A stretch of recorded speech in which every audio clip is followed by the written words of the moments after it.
आज मी पहिल्यांदाच बनवलं, काय ते सांगतेच, पण त्याआधी बघा, श्रावणात बाहेर तर सगळीकडे मस्त हिरवगार झाले, पण आपल्या घरात जी ग्रीनरी आहे म्हणजे माझे हे इंडोर प्लांट्स, त्यांची मी कशी काळजी घेते ते तुम्हाला मी आज दाखवते. आणि इथे बघा, विराजची मध्ये मध्ये येऊन लुडबुड चालली होती. आता या सगळ्या इंडोर प्लांट्सला आपण मुळाशी पाणी तर घालतोच, पण आठवड्यातून एकदा त्यांची जी काही पानं आहेत ती मी अशी पाण्याखाली स्वच्छ धुवून घेते.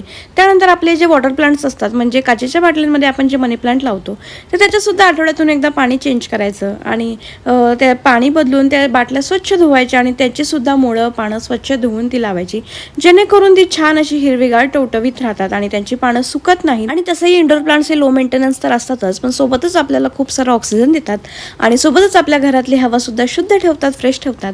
आणि ह्यांची जागा सुद्धा मी एकाच जागी ठेवत नाही बराच वेळ, म्हणजे अधूनमधून मी त्यांची सतत अशी जागा बदलत राहते आणि त्यामुळे आपल्या घराची शोभा देखील वाटते आणि घरातल्या ह्या झाडांमुळे आपलं घर अजून सुंदर दिसतं. यासोबतच तुम्हाला मी अजून एक आयडिया सांगते, ते म्हणजे कुठलंही झाड किंवा कुंडी तुम्ही असं डायरेक्ट ठेवू नका, तर त्याच्या बाहेरून अजून एक पॉट किंवा छान अशी कुंडी ठेवा, जेणेकरून तुम्ही जेव्हा काचेवर, फर्निचरवर किंवा जमिनीवर ठेवता तर ते खराब होत नाही, डायरेक्ट त्यातून पाणी बाहेर येत नाही आणि तुम्हाला पाहिजे तेव्हा तुम्ही दुसऱ्या कुंडीत सुद्धा ते शिफ्ट करू शकता. त्यानंतर माझ्या तुळशीला भरपूर अशा मंजिऱ्या आल्या होत्या, तर त्याच मी इथे काढून घेत आहे.